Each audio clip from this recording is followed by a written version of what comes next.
তো যখন ও একটু আপসেট থাকে তখন এটাই বারবার বলি যে দেখবা নেক্সট ম্যাচেই হবে, তুমি পারবা ইনশাল্লাহ। আমি মনে করি যে আমার পরের জীবনেও অবশ্যই আমি তাকিয়ে যাবো আমার স্ত্রী হিসেবে। মুশফিক ভাই, আপনার ক্যারিয়ারে অনেকগুলো ফেজ আছে। আমি যদি চিন্তা করি যে 2005-এ আপনার ডেবিউ হলো, 2007 বিশ্বকাপ তো এটা একটা অনেক বড় টার্নিং পয়েন্ট, ইন্ডিয়ার সঙ্গে ম্যাচটা বাংলাদেশ জিতলো। আফটার দ্যাট নিউজিল্যান্ডকে বাংলাদেশ হোয়াইট ওয়াশ করলো। এরপর 11 বিশ্বকাপের পর আপনি ক্যাপ্টেন্সিটা পেলেন, 15 থেকে 19 পর্যন্ত একটা ফেজ ছিল। এই এতগুলো ফেজের মধ্যে আবার একটা ফেজও যদি বলি, সেটা হচ্ছে যে চান্ডি খাতুরা সিংহ যখন দ্বিতীয়বার আসলেন, তখন আবার আপনার ক্যারিয়ারে আরেকটা স্টেজ আমরা দেখতে পেলাম যে 6 নম্বরে আপনি ব্যাটিং করছেন, মুশফিকুর রহিম 6-এ ব্যাটিং করছে, নতুন একটা রোলে মানিয়ে নিচ্ছে। এই এতগুলো ফেজের মধ্যে যদি আপনি বলতে চান আপনার ক্যারিয়ারে সবচেয়ে ডিসঅ্যাপয়েন্টিং ফেজ কোনটা ছিল আসলে, যেখানে আপনি আসলে পার্সোনালি খুব ডিসহার্টেড হয়েছেন? যদি বলেন, আমি অবশ্যই মনে করি 2013-র শেষের দিক থেকে 14 পর্যন্ত, কারণ আমি বিং এ ক্যাপ্টেন, যেটা বললাম, আমি 12 দিকে ক্যাপ্টেন্সি পেয়েছিলাম। তো তারপরে 13-এও আমি ওই বছর ওয়ান ডে এবং টেস্ট হাইস্ট রান গেটার হই, 14-এও আমি হাইস্ট রান গেটার হই, মানে টেস্ট এবং ওয়ান ডেতে। বাট আনফর্চুনেটলি আমার টিম রেজাল্ট হয়তো কয়েকটা আমরা ক্লোজ ম্যাচও হেরে গিয়েছিলাম। সো সেই দিক থেকে বলবো ইট ওয়াজ রিয়েলি ডিসঅ্যাপয়েন্টিং যে আপনি যতই নিচে পারফর্ম করেন না কেন, but at the end of the day আপনার টিম যদি টিম রেজাল্ট না করে, it's nothing quite like it. তো ওই জায়গাটায় আমি একটু ডিসঅ্যাপয়েন্টেড ছিলাম।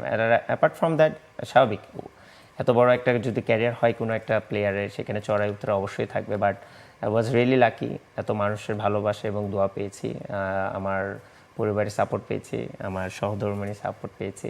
সত্যি কথা বলতে, ওর একটা কমপ্লেন সবসময় আছে যে আমি ওকে সবসময় হয়তো বা ওইরকম করে ওর সামনে সুনাম করি না, বাট শুধু অলমাইটি আল্লাহ জানে। আই ওয়াজ রিয়েলি লাকি এবং টু হ্যাভ হার, এবং আমি মনে করি যে আমার পরের জীবনেও অবশ্যই আমি তাকিয়ে যাবো আমার স্ত্রী হিসেবে ইনশাল্লাহ। ভাবি, এই জায়গাটা যদি একটু জিজ্ঞেস করি, যে আমার খুব পার্সোনাল কিউরিওসিটির জায়গা, ক্রিকেটারদের যে স্ট্রেসটা থাকে ক্রিকেট মাঠে বা ক্যারিয়ারে কোনো একটা ফেজ চলছে, যে ফেজটা আসলে একটু ডিসঅ্যাপয়েন্টিং, এইটাকে কি ক্রিকেটাররা বাসায়ও ক্যারি করে, বা ক্যারি না করলেও আপনারা কি আসলে সেটা বুঝতে পারেন কিনা, কিংবা আপনাদের রোলটা কি সে সময় পার্সোনাল সাইকোলজিস্ট টাইপের এক ধরনের রোল প্লে করতে হয় কিনা, বা আপনার এরকম করতে হয়েছে কিনা? হ্যাঁ, তা তো করতেই হয়। মানে তখন আমাকেই মানে কনফিডেন্ট থাকতে হয় যে না, পারবা তুমি। আমিও অনেক সময় ডিসঅ্যাপয়েন্টেড হয়ে যাই, বা আমি চিন্তা করি যে এটা কেন হচ্ছে, কিন্তু এটা ওকে এক্সপ্রেস করি না হয়তো। ওর ব্যাট প্যাচ খুব যে বেশি টাইম থেকেছে এরকম না। তো আমি কেমন জানি ওর ব্যাপারে খুবই ওভার কনফিডেন্ট যে এখন হচ্ছে ও এক সময় পারবেই, এটা আমার ওর উপর খুব বিশ্বাস।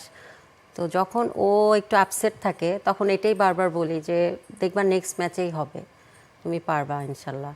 আর ও তো যখন এরকম হয় যে একটু ব্যাট প্যাচে থাকে বা ও এত হার্ড ওয়ার্ক করতে থাকে, ওর উপর মনে হয় ও নিজেই খুব অত্যাচার করতে থাকে, টর্চার একটা, যে আমাকে পারতেই হবে। ও মানে এটা ওভার করে ফেলে।